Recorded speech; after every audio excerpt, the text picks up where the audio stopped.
अब आपको बीपी हुआ, आप एलोपैथी डॉक्टर के पास गए, उसने आपको बीपी की गोली दे दी। अरे बीपी हुआ क्यों, वो कारण कहाँ है, वो कारण भी तो ठीक करो ना।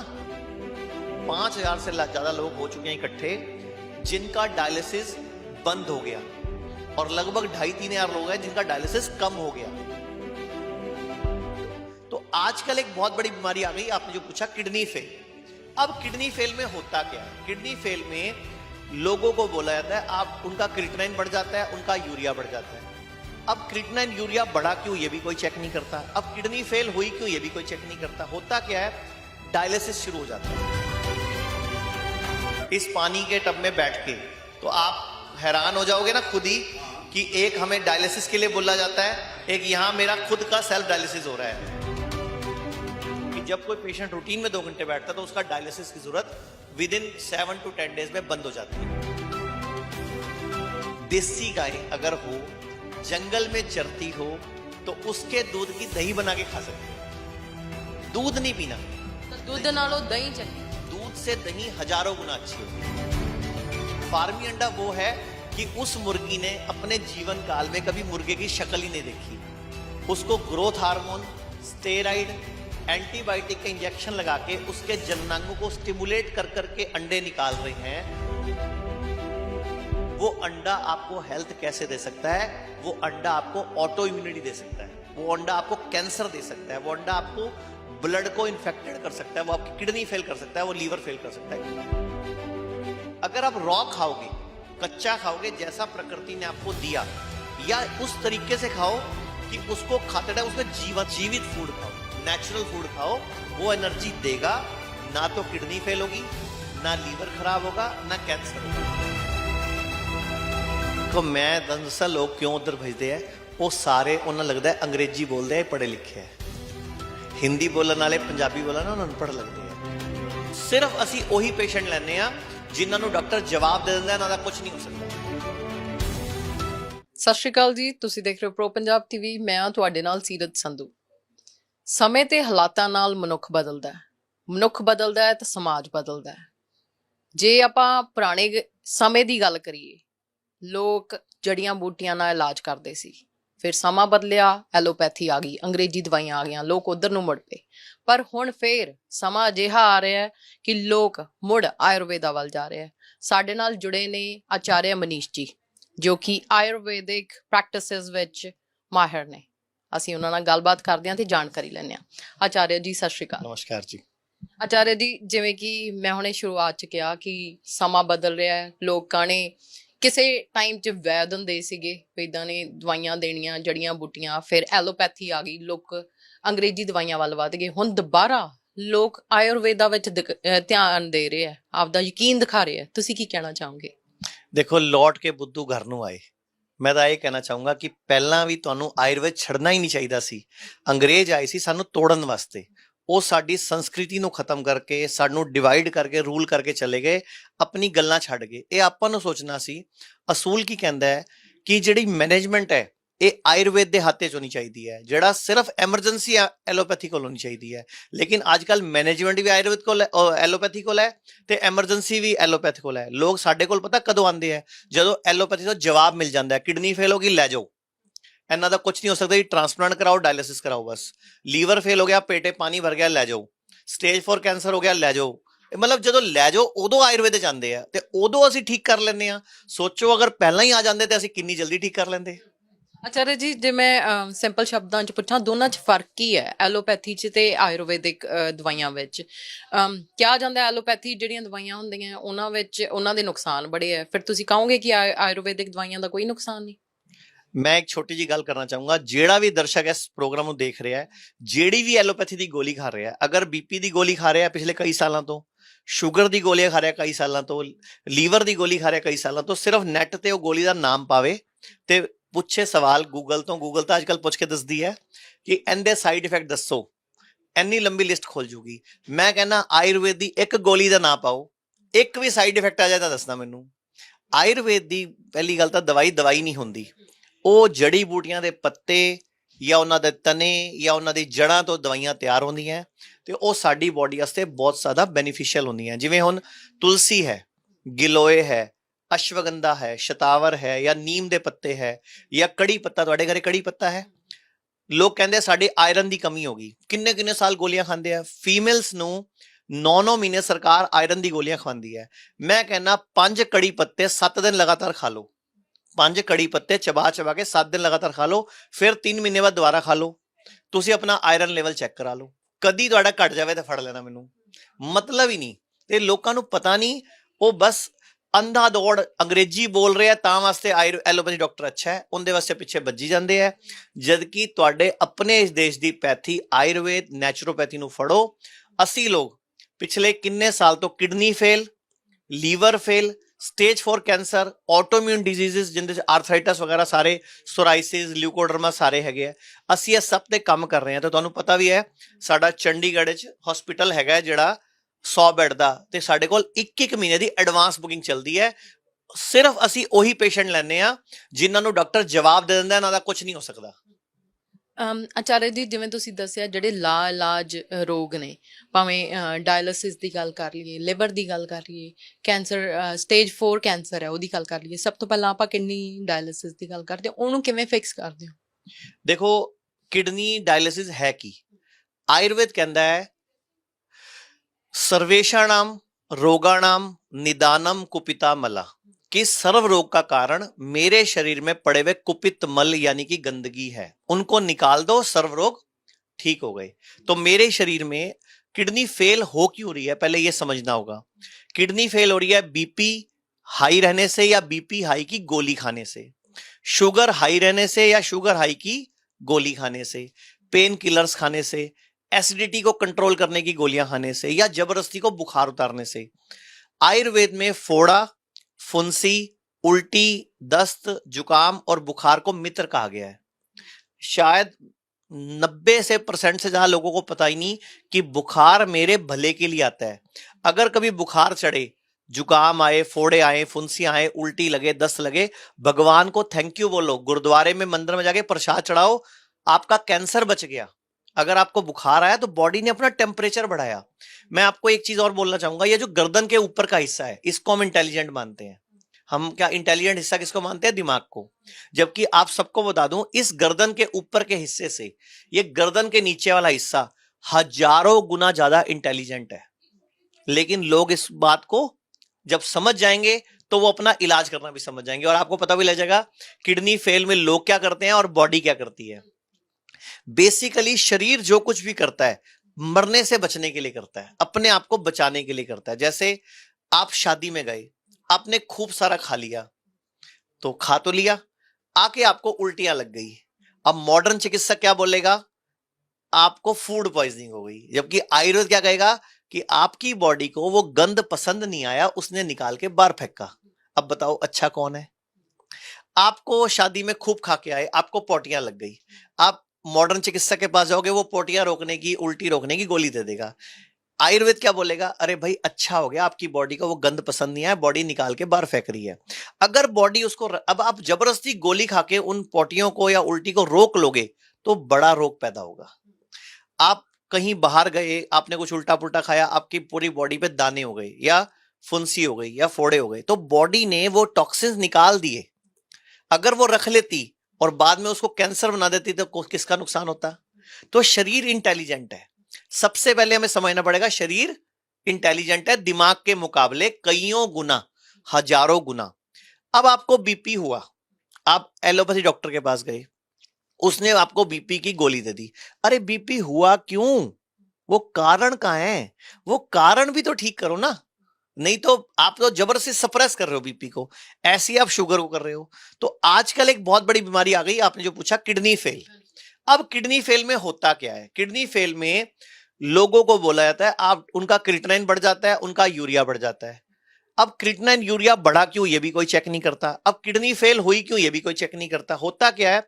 डायलिसिस शुरू हो जाता है, हफ्ते में 2 बार या 3 बार। डायलिसिस क्या है? डायलिसिस कोई इलाज नहीं है। आपकी बॉडी में एक्स्ट्रा फ्लूइड इकट्ठा हुआ, एक मशीन जिसको कृत्रिम किडनी बोला जाता है, उस पर आपको लिटाया जाता है। 4 से 5 घंटे आपको लेटना होता है और आपकी बॉडी उस फ्लूइड को निकाल देती है, वो मशीन निकाल देती है, और आप घर आ जाते हो। 3 दिन बाद दोबारा फ्लूइड भर जाता है। अब वो फ्लूइड आ कहां से रहा है? नेचुरली बात है आपके खाए गए खाने से और आपके पिए गए पानी से, और तो कोई बॉडी में जाने का सोर्स नहीं है, यानी कि फ्लूइड भर कौन रहा है? आप। तो अगर आप वहां पर खाना बदल लो, ऐसा खाना खाओ जो मेरी बॉडी को रिजनरेट कर रहा हो, मेरी बॉडी में फालतू फ्लूइड नहीं भरता हो, तो नेचुरली बात है फ्लूइड कम भरेगा। और किसी तरीके से आप कोई ऐसी टेक्निक, मैं आपको एक टब दिखाता हूं पानी का, अभी इसी आप वीडियो में दिखा देना, पानी का टब, इसमें 40 डिग्री टेम्परेचर मेंटेन करके जब पेशेंट आधे घंटे से 2 घंटे बैठता है, तो हमारे पास अब तक लगभग 5,000 से ज्यादा लोग हो चुके हैं इकट्ठे जिनका डायलिसिस बंद हो गया, और लगभग 2,500-3,000 लोग हैं जिनका डायलिसिस कम हो गया। कहने का मतलब क्या है, क्योंकि आप जब पानी में बैठे, गर्म पानी में 40 डिग्री टेम्परेचर मेंटेन करके टब में, तो आपकी बॉडी ने अपना एक्सेस फ्लूइड निकाल दिया, जो उस मशीन ने निकालना था डायलिसिस वाली, वो पानी के टब में चला गया। तो कितनी अच्छी गर्म पानी की टेक्निक, जिससे आप अपनी बॉडी को सेल्फ डायलिसिस दे रहे हो बिना किसी साइड इफेक्ट के। क्योंकि जब आप मशीन से डायलिसिस कराते हो, तो वो जब आपकी बॉडी में एक तरफ से ब्लड जाता है और उधर से ब्लड छन के वापस आता है, तो आप सिर्फ क्रिएटिनिन यूरिया घटाना चाहते हो, लेकिन क्या वो मशीन इंटेलिजेंट है? नहीं। तो वो आपकी बॉडी का प्रोटीन भी ले लेती है, कैल्शियम भी ले लेती है, आयरन भी ले लेती है, फास्फोरस का लेवल, आपके पोटेशियम का लेवल भी डिस्टर्ब कर देती है, क्योंकि मशीन इंटेलिजेंट नहीं है। लेकिन जब बॉडी सेल्फ डायलिसिस करती है, जब हम यूरिन करते हैं तो हमारी बॉडी का सेल्फ डायलिसिस हो रहा है, पसीना निकालते हैं तो सेल्फ डायलिसिस है। बॉडी से निकलने के रास्ते क्या हैं? 3, यूरिन, स्टूल और पसीना। पसीना आजकल बंद है, एसी में बैठते हैं, बंद कमरों में बैठते हैं, धूप के एक्सपोज में नहीं आते हैं हम लोग, तो हम लोग क्या करते हैं, गर्म पानी के टब में बिठा के आपकी तीसरी किडनी एक्टिव करते हैं, जो कि स्किन है। अब ये तीसरी किडनी एक्टिव होकर आपका फ्लूइड निकाल देती है, तो बदले में धीरे धीरे आपका वो डायलिसिस कम होने लग जाता है। और साथ में हम देते हैं आयुर्वेदिक जड़ी बूटियां, जिससे हम उस कमजोर किडनी को रिजनरेट करने भी शुरू कर देते हैं। अब आपको पता कैसे लगेगा रिजनरेट हुई कि नहीं हुई? तो मैं हर किडनी पेशेंट को बोलूंगा कि जब भी आप थेरेपी शुरू करो, आप सबसे पहले अपना एक DTPA स्कैन कराओ, एक अल्ट्रासाउंड कराओ, और हर 3 महीने बाद दोबारा कराओ, ताकि आपको दिखे कि मेरी किडनी 6% काम कर रही थी, अब 12 कर रही है, मेरी 12 कर रही थी अब 18 कर रही है, 25 कर रही थी अब 35 कर रही है। आपको जब तक सबूत नहीं मिलेंगे ना, लेकिन आप हैरान हो जाओगे, कोई भी बड़ा डॉक्टर ना तो DTPA स्कैन कराता है, ना अल्ट्रासाउंड को मानता है, सिर्फ क्रिएटिनिन और यूरिया की रिपोर्ट देख के आपके डायलिसिस कर देता है। क्योंकि DTPA स्कैन से आपको पता लगेगा मेरी किडनी कितने % काम अभी जिंदा है, कर रही है। तो सारा खेल नॉलेज का है। तो हमारे YouTube पे बहुत सारी वीडियोस भी हैं, और हमारा हिम्स के नाम से चंडीगढ़ और दिल्ली में हॉस्पिटल भी है। तो बहुत सारे पेशेंट किडनी फेल के, स्पेशली लीवर फेल के और स्टेज 4 कैंसर के हमारे यहाँ इलाज करा रहे हैं, और आप हैरान होगे 90% पेशेंट ਸਰਵਾਈਵ करते हैं और रिवाइव करते हैं। ਆਚਾਰਿਆ ਜੀ ਤੁਰਦੇ ਫਿਰਦੇ ਗੱਲ ਕਰਦੇ ਆ, ਨਾਲੇ ਅਸੀਂ ਤੁਹਾਡਾ ਟੱਬ ਵੀ ਦੇਖਣਾ ਚਾਹਾਂਗੇ ਜਿਹੜਾ ਤੁਸੀਂ ਕਿਹਾ। ਹਾਂਜੀ, ਤਾਂ ਜਿਵੇਂ ਤੁਸੀਂ ਦੇਖ ਪਾ ਰਹੇ ਹੋ, ਆਚਾਰਿਆ ਜੀ ਆਏ ਹੈ ਤੇ ਇਹਨਾਂ ਦਾ ਇੱਕ ਪੇਸ਼ੈਂਟ ਜੋ ਕਿ ਡਾਇਲਿਸਿਸ ਕਰਾ ਰਹੇ ਹੈ, वो टब च बैठे हुए। हाँ जी आचार्य जी, ये एक पेशेंट है, मैं खुद चाहूंगा आप इनसे पूछो कि आपको क्या प्रॉब्लम थी, और इस पानी में टब में बैठ के आपको कितने दिन हो गए आते हुए यहाँ पे? 4 दिन हो गए सर, पहले पिछले महीने भी आया था मैं। अच्छा, मेरे कितना 6 था। हाँ जी, हाँ, जब यहाँ आया तो 3 हो गए सर। मतलब 6 से क्रिएटिनिन 3 हो गया इस पानी के टब में बैठ के। तो आप हैरान हो जाओगे ना खुद ही कि एक हमें डायलिसिस के लिए बोला जाता है, एक यहाँ मेरा खुद का सेल्फ डायलिसिस हो रहा है। तो आप देश के लोगों को क्या बोलना चाहोगे? जो शुद्धि है वो अच्छी है, ये परिक्रमा जो है पंचकर्मा ये अच्छी पॉलिसी है और इसको अडॉप्ट करना चाहिए। आपका शुभ नाम क्या, उम्र क्या है? मेरा उम्र तो 85 ईयर है sir. Captain Om Prakash, x captain Om Prakash. Om Prakash ji, ਤੁਸੀਂ ਆਯੁਰਵੇਦਾ ਵੱਲ ਕਿਵੇਂ ਆਏ? ਤੁਸੀਂ ਪਹਿਲਾਂ ਡਾਇਲਿਸਿਸ ਕਰਾਈ ਸੀ? नहीं डायलिसिस कराई थी, मेरे को मेरा बेटा लाया यहाँ शुद्धि में, हाँ जी, तो मैं यहाँ आ गया और मेरे को यहाँ डॉक्टर साहब से मिला मैं। उन्होंने मेरे साथ बड़ा अच्छा बिहेव किया और उन्होंने कहा कि आपकी थेरेपी होगी, और मैं थेरेपी करने के लग गया। ਤੇ ਫਰਕ ਲੱਗ ਰਿਹਾ ਤੁਹਾਨੂੰ ਆਪਣੇ ਸਰੀਰ 'ਚ? लग गया फर्क जी। हाँ, ਤਾਂ ਆਚਾर्य जी ਕਿੰਨਾ ਚਿਰ ਬਹਿਣਾ ਪੈਂਦਾ ਟੱਬ ਬਾਰੇ ਥੋੜਾ ਜਿਹਾ ਕੁਝ ਦੱਸੋਗੇ? ये पेशेंट टू पेशेंट वेरी करता है। टोटल टाइम हम 2 घंटे बोलते हैं कि 2 घंटे आप इस पानी के टब में बैठोगे, तो धीरे धीरे अब बढ़ाओ ना टाइम, जैसे कोई 15 मिनट बैठेगा, आधा घंटा बैठेगा, 2 घंटे तक बैठते हैं अगर कोई पेशेंट इस पानी के टब में, तो ऑटोमेटिकली बॉडी के स्किन से वो, वैसे भी तो मशीन में आपको 4 घंटे लगते हैं ना, डायलिसिस कराने में, तो ये 2 घंटे उससे ज़्यादा बेटर है बिना साइड इफेक्ट के। धीरे धीरे ये 2 घंटे, पौने 2 घंटे, फिर 1.5 घंटे, फिर 1 घंटे, फिर धीरे धीरे बॉडी अपनी जब किडनी को हील कर लेती है, पहले से बेटर कर लेती है, तो ये पानी में बैठना कम हो जाता है या बंद हो जाता है। शुरुआत में 2 घंटे बैठना पड़ता है। तो हमने जो देखा है कि जब कोई पेशेंट रूटीन में 2 घंटे बैठता है तो उसका डायलिसिस की जरूरत विद इन 7 to 10 डेज में बंद हो जाती है। जैसे इनका क्रिएटिनिन 6 था, अगर ये एलोपैथी में गए तो उनको ने डायलिसिस बताया था इनको कि डायलिसिस करना पड़ेगा, लेकिन ये इधर आ गए आयुर्वेद में, तो इनका बिना डायलिसिस ही इसके थ्रू ही वही किडनी रिवाइव करना शुरू हो चुकी है। इसके साथ ये पंचकर्मा बेड है, यहाँ थेरेपीज होती हैं, तो ये सारी थेरेपीज हैं आयुर्वेद की, पंचकर्मा, और ये हॉट वाटर इमर्शन बोलते हैं इसको, गर्म पानी की थेरेपी। 40 डिग्री टेम्परेचर मेंटेन करना होता है इसमें, और 40 डिग्री टेम्परेचर ये यहाँ सामने हम इसको मेंटेन करके पेशेंट को जितनी देर इजी होता है और जितनी देर पेशेंट इसमें बैठता है, साथ में वो अपना एक्यूप्रेशर और अपनी एक्सरसाइज करता रहता है, ताकि उसका मन भी लगा रहे और टाइम भी पास हो जाए। किन्ने क जाने आज तक सही हो गए? टोटल हमारे हॉस्पिटल का और यहाँ का अगर मैं रिकॉर्ड देखूं तो 5000 पेशेंट ऐसे हो चुके हैं जिनका डायलिसिस लगभग 90% तक कम हो चुका है। किसी का 10 दिन में होने लग गया, अब किसी का 15 दिन बाद हो रहा है, और किसी का बिल्कुल बंद हो गया, 3-3 महीने हो गए, किसी को 6-6 महीने हो गए। ਤੇ ਖਰਚਾ ਕਿੰਨਾ ਕਾ ਜਾਂਦਾ? आपके सामने पानी के टब का क्या खर्चा आएगा? पानी तो भारत में पानी और हवा तो फ्री है एक तरह से, तो पानी में बैठना तो कोई खास खर्चा नहीं है। ਪਰ ਇਹ ਜਿਹੜਾ 40 ਡਿਗਰੀ ਮੇਨਟੇਨ ਕਰਨਾ ਹੈ ਇਹਦਾ ਧਿਆਨ ਰੱਖਣਾ उसके लिए हम बस गीजर लगा देते हैं और एक ऑटोमेटिक स्टेबलाइजर लगा देते हैं, वो अपने आप पानी जैसे ही ठंडा होगा ये अपने आप ऑन हो जाता है और वापस गीजर स्टार्ट हो जाता है, 40 डिग्री मेंटेन हो जाता है। तो बड़े आसानी से लोग घर पे लगा सकते हैं। ਜਿਹੜੇ ਲੋਕ ਇਸ ਚੀਜ਼ ਦੇ ਥਰੂ ਹੋ ਰਹੇ ਆ ਉਹ ਘਰ ਹੀ ਲਵਾ ਸਕਦੇ। बिल्कुल बिल्कुल, हम तो चाहते हैं लोग घर पे करें, हमारे पास आए, हम सिखा देंगे, वो खुद घर पे करें। हम तो ये चाहते हैं पूरा हिंदुस्तान, जितने भी लोग किडनी फेल के पेशेंट हैं, लीवर फेल के पेशेंट हैं, स्टेज 4 कैंसर के पेशेंट हैं, अगर ये टब घर पे लगाएंगे तो बहुत ज़्यादा जल्दी बॉडी उनको डिटॉक्स करेगी, और अंदर अपनी जो गांठें हैं, जैसे कैंसर की बॉडी में गांठें हैं, कैंसर सेल्स हैं, उनको बॉडी खुद ही हराएगी। हम तो सिर्फ हेल्प करेंगे डाइट चार्ट में और उनको आयुर्वेद की हर्ब्स बताने में, ये हमारी हेल्प रहेगी। थेरेपी घर पे खुद करे पेशेंट, हम तो चाहते हैं ये। ਤਾਂ ਤਿੰਨੋਂ ਜਾਣੇ ਜਿਨ੍ਹਾਂ ਨੂੰ ਕਿਸੇ ਨੂੰ ਲਿਵਰ ਦਾ ਕੋਈ ਇਸ਼ੂ ਹੈ, ਕਿਡਨੀ ਵਾਲਾ ਤੇ ਕੈਂਸਰ ਸਟੇਜ 4 ਵਾਲਾ, ਜੇ ਇਸ ਤੋਂ ਇਲਾਵਾ ਕਿਸੇ ਨੂੰ ਕੋਈ ਇਸ਼ੂ ਹੈਗਾ ਉਹ ਵੀ ਬਚ ਸਕਦਾ? तो भी ये दवाई है, गर्म पानी में अगर आप बैठोगे तो बॉडी टॉक्सिन्स तो निकाल लेगी ना। ਇਹਦਾ ਕੋਈ ਨੁਕਸਾਨ ਹੈ ਨਹੀਂ, ਭਾਵੇਂ ਜੇ ਕੋਈ ਇਸ਼ੂ ਹੈਗਾ ਨਹੀਂ ਹੈਗਾ ਬਹਿ ਜਾਓ। आयुर्वेद में कहा गया शुद्धो देहा मनुष्य यस्य सजीवति वर्षतम, कि देह को शुद्ध करते जाओ, 100 वर्ष तक स्वस्थ जियो। तो अगर आप इसमें बैठते हो तो बॉडी टॉक्सिन्स निकालती है, तो देह शुद्ध हो रही है, शुद्ध हो रही है तो स्वस्थ हो रही है। ਤਾਂ ਸਰ ਜਿਵੇਂ ਹੁਣ ਤੁਸੀਂ ਸਾਨੂੰ ਕਿਡਨੀ ਡਾਇਲਿਸਿਸ ਦਾ ਦੱਸਿਆ ਹੈ, ਜੇ ਆਪਾਂ ਲਿਵਰ ਦੀ ਗੱਲ ਕਰੀਏ ਤਾਂ ਮੈਂ ਹੁਣ ਤੁਹਾਡੇ ਤੋਂ ਦੂਜੇ ਨੰਬਰ ਤੇ ਲਿਵਰ ਬਾਰੇ ਪੁੱਛਣਾ ਚਾਹੂੰਗੀ। ठीक है, ਲੀਵਰ ਵੀ ਅੱਜ ਕੱਲ ਇੱਕ ਬਹੁਤ ਵੱਡੀ ਪ੍ਰੋਬਲਮ ਹੈ। ਸਭ ਤੋਂ ਪਹਿਲਾਂ ਹੁੰਦਾ ਲੀਵਰ ਫੈਟੀ, ਜਿਹਨੂੰ ਅੱਜ ਕੱਲ ਦੇ ਮਾਡਰਨ ਚਿਕਿਤਸਾ ਜਗਤ ਕੁਝ ਸਮਝਦਾ ਹੀ ਨਹੀਂ। ਫੈਟੀ ਲੀਵਰ ਕਹਿੰਦੇ ਜੀ ਆਮ ਗੱਲ ਹੈ, ਲੇਕਿਨ ਫੈਟੀ ਲੀਵਰ ਹੀ ਲੀਵਰ ਫੈਟੀ ਸਟੇਜ 2 ਬਣੂਗਾ, ਫਿਰ ਲੀਵਰ ਫਾਈਬਰੋਸਿਸ ਬਣੇਗਾ, ਫਿਰ ਲੀਵਰ ਸਿਰੋਸਿਸ ਬਣੇਗਾ ਜਾਂ ਲੀਵਰ ਕੈਂਸਰ ਬਣੇਗਾ। ਤੇ ਫੈਟੀ ਲੀਵਰ ਕਿਉਂ ਹੋ ਰਿਹਾ ਹੈ? ਕਿਉਂਕਿ ਸਾਡੇ ਘਰਾਂ 'ਚ ਖਾਣ ਪਾਨ ਗਲਤ ਹੋਇਆ ਹੋਇਆ।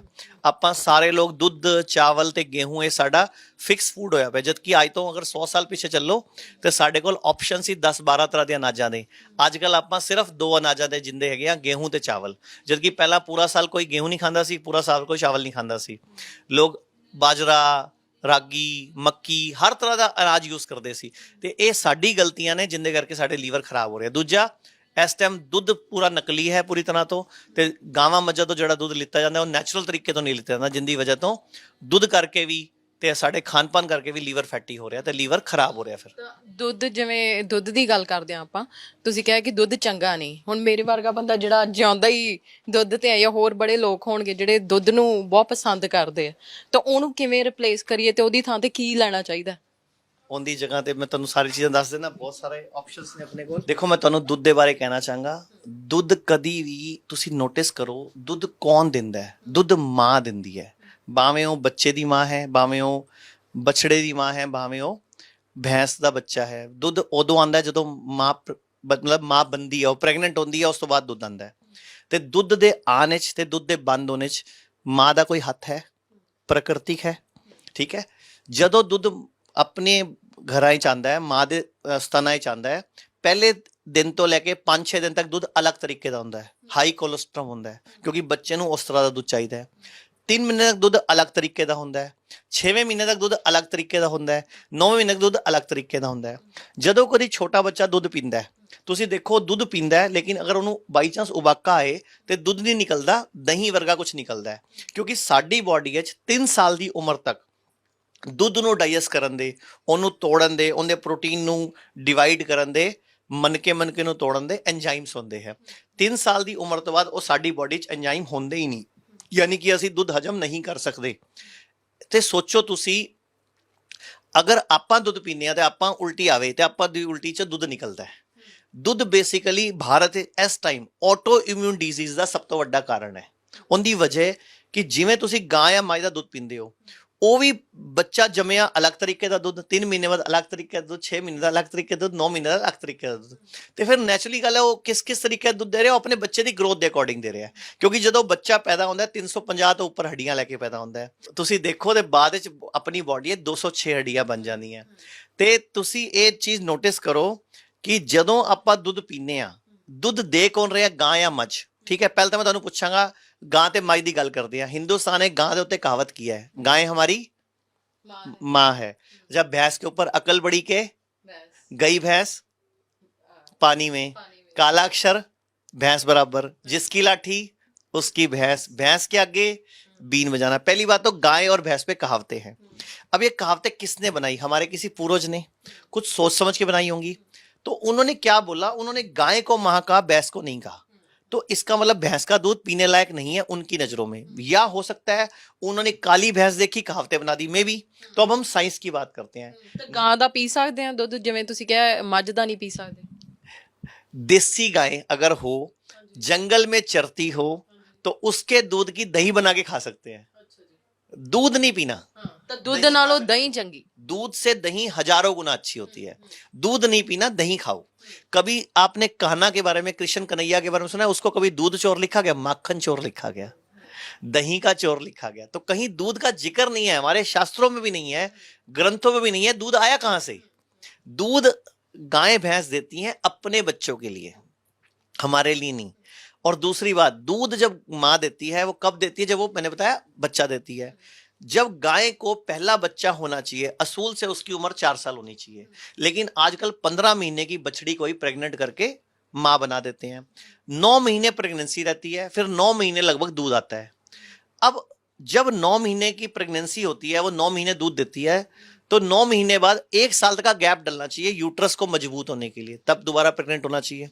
लेकिन जो गवाला है, जो इस टाइम दूध पालक है, वो क्या करता है, जैसे ही दूध बंद होने वाला होता है उसको एंटीबायोटिक, स्टेरॉइड के इंजेक्शन लगा के 2-3 महीने फालतू दूध लेता है उससे। फिर जैसे ही दूध बंद होता है वो दोबारा उसको प्रेग्नेंट कर देता है। और एक बार भी नेचुरल प्रेगनेंसी नहीं होती, सब आर्टिफिशियल होता है। यानी कि एक माँ, जिसको गाय को माँ कह रहे हैं, उसका बार बार आप बलात्कार कर रहे हो और फिर उम्मीद लगा रहे हो मेरे को अच्छा दूध दे मेरी हेल्थ के लिए। फिर 9 महीने बाद वो दूध देना बंद कर दिया, फिर उसको प्रेग्नेंट कर देते हो, फिर 9 महीने दूध निकालते हो, फिर 9 महीने बाद प्रेग्नेंट करके दूध निकालते हो। तो जो गाय का जीवन 24-25 साल का है असूल से, वो आज की डेट में 10 साल के अंदर ही इतना कंडम हो जाती है गाय कि वो चलने लायक नहीं बचती। फिर उसको आप बूचड़ खाने को बेच देते हो। तो हम ऐसे दूध से कैसे उम्मीद लगाएं कि वो मेरे बच्चों की हेल्थ देगा? जैसे हम अंडों की बात कर लेते हैं, 2 तरह के अंडे सुनते हो आप, फार्मी अंडे और देसी अंडे। तो मैं दर्शकों से ही पूछता हूं, 90% लोगों को पता नहीं होगा देसी अंडा क्या होता है, फार्मी अंडा क्या होता है। मैं आपसे ही पूछता हूं, देसी अंडा और फार्मी अंडा में फर्क क्या है? ਦੇਸੀ ਅੰਡਾ ਨੈਚੁਰਲੀ ਜਿਹੜਾ ਹੁੰਦਾ ਹੈ ਤੇ ਫਾਰਮਿੰਗ ਅੰਡਾ ਜਿਹੜਾ ਫਿਲਟਰਡ ਹੁੰਦਾ ਹੋਣਾ। देसी अंडा जो मुर्गा मुर्गी के बिलन से नेचुरल तरीके से पैदा होता है उसको देसी अंडा बोलते हैं। फार्मी अंडा वो है कि उस मुर्गी ने अपने जीवन काल में कभी मुर्गे की शक्ल ही नहीं देखी, उसको ग्रोथ हार्मोन, स्टेरॉइड, एंटीबायोटिक के इंजेक्शन लगा के उसके जननांगों को स्टिमुलेट कर करके अंडे निकाल रहे हैं। सोचो, एक लेडी को आप जबरदस्ती उसके जननांगों को डिस्टर्ब करके उस अंडे को ले रहे हो और मुर्गे से उसको कभी मिलवाया नहीं, वो अंडा आपको हेल्थ कैसे दे सकता है? वो अंडा आपको ऑटो इम्यूनिटी दे सकता है, वो अंडा आपको कैंसर दे सकता है, वो अंडा आपको ब्लड को इन्फेक्टेड कर सकता है, वो आपकी किडनी फेल कर सकता है, वो लीवर फेल कर सकता है। इसीलिए मैं चाह रहा हूं कि जितने भी लोग हैं इस चीज को समझें। तो दूध भी ऐसे ही पैदा किया जा रहा है आजकल। गाय को कभी बैल के संपर्क में नहीं लेके आ रहे, आर्टिफिशियल इंसेमिनेशन से उसको प्रेग्नेंट करते हैं, लगातार टीके लगा के, उसको हार्मोन्स दे के, उसके जननांगों को स्टिमुलेट करके दूध निकालते हैं, बच्चे पैदा करते हैं और उसके बाद उसको मरने के लिए छोड़ देते हैं, तो वो दूध भी हमारे लिए हेल्दी नहीं है। अगर आपको खाना है तो आप दही खाएं नारियल के दूध का। नारियल का गरी ले लो, उसको कद्दूकस करके उसको कपड़ छान करके दूध निकाल लो, उसका दही जमा लो ना। जैसे दूध से दही जमती है ऐसे उससे दही जम जाती है, कोई प्रॉब्लम ही नहीं है। हरी मिर्च होती है ना, उसको बीच में से काट लो, 4 डंडियां हरी मिर्च उस दूध में डाल दो, दही बन जाएगी, क्योंकि मिर्च के फ्लोरा से दही बन जाएगी। तो हमें अपने अंदर के माइक्रोबायोम, जो मेरी आंतों के अंदर गट बैक्टीरिया हैं, उनको सेट करना है, इसके लिए दही चाहिए। नहीं तो आप सबसे अच्छी